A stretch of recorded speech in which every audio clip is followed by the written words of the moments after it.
Alright guys, Fuller coming to you with another video. Shout out to the whole LDBC. If you like this video, I invite you to subscribe to the page and also like the video. It's always by choice, never by force. So I want to touch on an issue that recently happened like a couple of days ago with a traditional African musician who went on a US tour, and the fabric of the country was basically shown, from this U.S. tour. So what happened is that the musician who goes, I hope I'm pronouncing the name right, the name Balake Sissoko, was a traditional kora harp player. And for those of y'all who don't know, the kora is a traditional instrument from West Africa. You can find it in places like Mali. You can find it in places like Guinea. You can find it in places like Gambia. They play the kora, and it's kind of like a violin. I guess you can say it's like a violin / cello type of instrument. And so what happened is he was playing that instrument and collaborating with artists from here, from America, And so when he went back to Paris, he lived in Paris. When he went back to Paris, the crazy thing is his instrument was torn to shreds, was broken apart. And guess who broke it apart? The TSA did.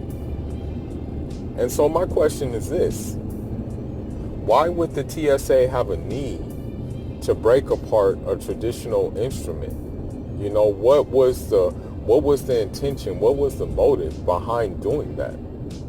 You know what I mean? Because at the end of the day, it's like, what? You guys thought it was a rocket launcher? You guys thought it was a flamethrower? What? You thought it was a machine gun? Or something like that? It's like, dang, man. So I look at that situation, I'm like, man, y'all niggas are jokes, man. Y'all are jokes. And then the explanation they left for it, they left something in Spanish.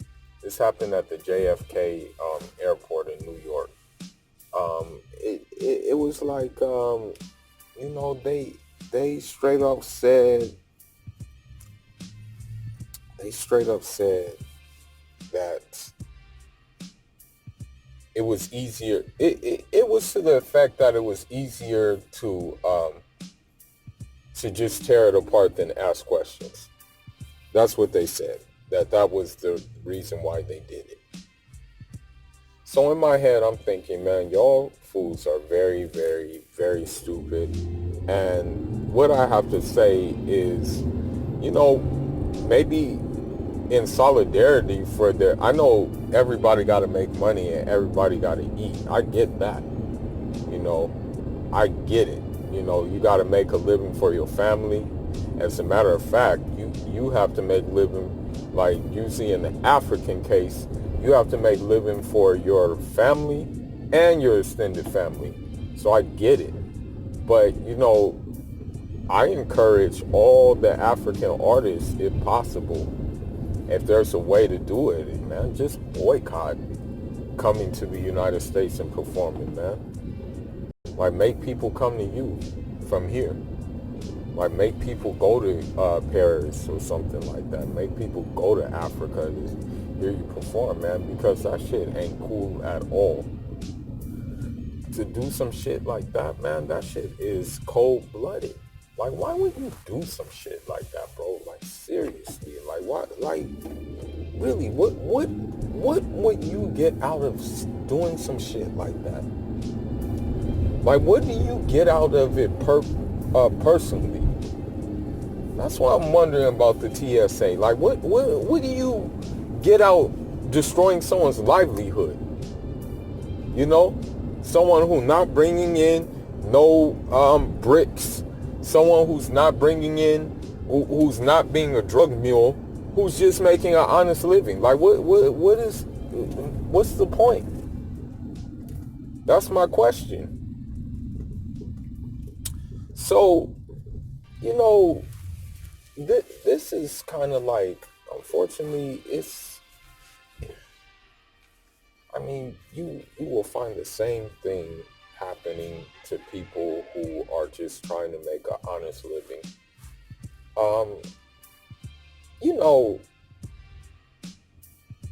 Even like the company you keep may attract unwanted attention, although the company you keep ain't like really like on that rah-rah stuff. You feel me? For example, you may keep company from someone who like was in the hood, or like, like someone who came from the turf. You feel me? You may keep company with those type of people, right? But for me, it's like, wow, you guys are really extra, like for real. Like, you got, like, doing something like that is so extra. And the way I look at it is, it all comes down to the root problem, which is the president of this country has gotten people to exercise what they've been hiding for hundreds of years. Now they can do it more out in the open, and that's just basically what this really comes down to. It's unfortunate, but it's real. Like, it really comes down to that. Like, people just exercising their hatred, for you, and it's sad. It's really sad, man. I mean, now Balake Sissoko has to go to Mali to get some of the pieces to repair it, because now he got to repair it. Or now he may have to even build a new one. I don't know how it's going to happen or what's going to happen, but I think he may even have to build a new one, man. Unfortunately. It's like, man, you guys are clowns. For real. Really, it's really like a shame that y'all would go so far to, like, and there was no rhyme or reason for doing this, you know what I mean? But I mean, this isn't the first time some shit has been down with Malians, man. There was a time where there was a girl, she was going to school. I think this was in Boston. She was going to school and she was studying in the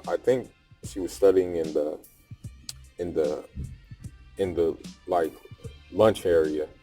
She was studying outside the cafeteria. Someone called the cops on her for doing just that, for studying there. And the crazy thing about it is, she is the first one in her family to go to school in a Western university. That's freaking a disgrace, okay, that happened. And that woman was hurt. I mean, when you look at the interview, she's crying and stuff like that, and just it's sad to see it. It really is sad, and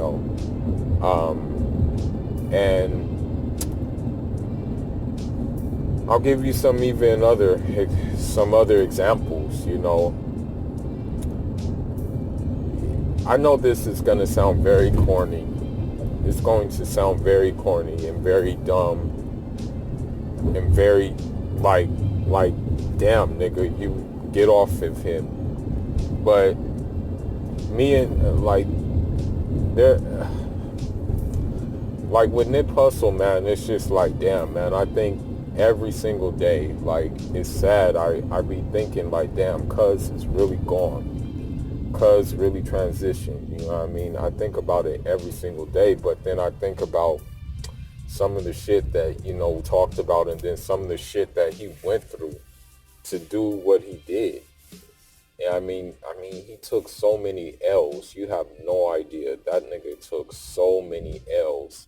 Like, and so he was doing legitimate business, and they would raid his shop. The police would raid his shop. They wouldn't find anything inside the shop. Okay?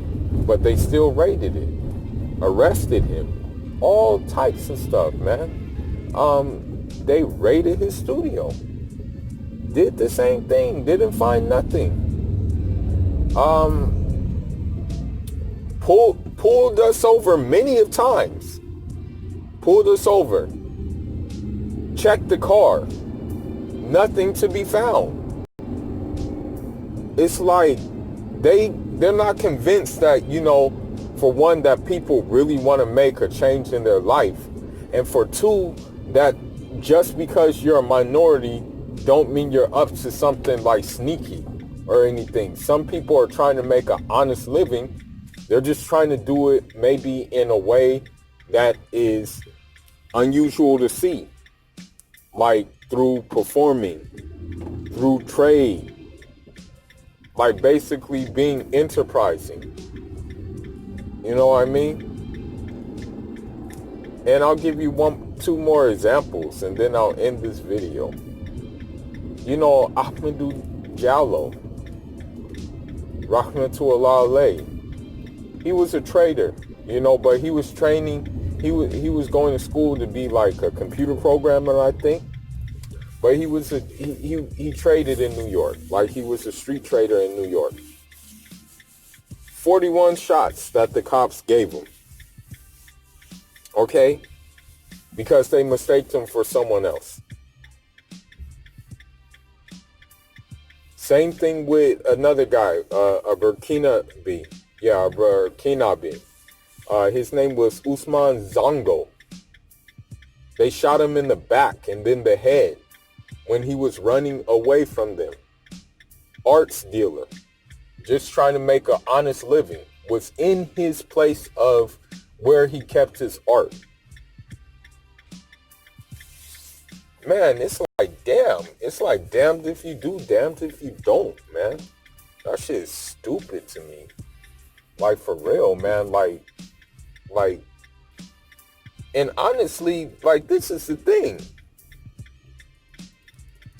These people are catering to a different audience altogether. They're not even like catering to the man, quote unquote. So why are you bothering them? But that makes no sense. And TSA, of course, when they were asked about the incident, of course they're not gonna give any comments or anything like that. That's how they play. But with that being said, I hate to say it, but Trump will probably get reelected. That's what it's looking like. And we'll be in for more foolery. To be honest, I really don't pay attention to politics, man. As I said in many videos before, I'm a radical, and my version of politics is non-conforming to this crap, you know what I mean? And not going with the okie doke. Stay in my own space and, think about, try to make plays that are grassroots and gonna look out for my people, I really, personally, although I'm not into politics, I truly believe that it's possible, that is very possible that we can gain autonomy in Africa and keep resources for ourselves. I believe it's very, very possible, or possible for the next generation. And I believe it's possible even to do here. I believe that, with our know-how, and if people got trained more in different areas, we can do the same thing here. You know, I truly believe that. You know, but it's just taking our steps, you know. But the rat race kind of gets us caught up. That's the whole problem with the thing. But you know, as long as we take some steps forward to do something, like if you're even if you're involved in like a little grassroots thing, like for example, like feeding the hungry minorities, like even doing that is a start. You know what I mean? Like being of service to, like, you know, just your people, that's just a start. And then, you know, hopefully it'll just keep on going and you just take your steps forward. You know what I mean? And I'm reminding myself first and foremost, you know. But anyhow, man, that's all I got for now, man. Hopefully the brother Balake Sissoko, he'll bounce back, and he'll bounce back even harder with more notoriety because of this incident. And hopefully, you know, he'll get even more famous from this incident, and that he'll gain some more fans from it, you know. Anyhow, man, that's all I got for now. Fulu signing out, and Jada.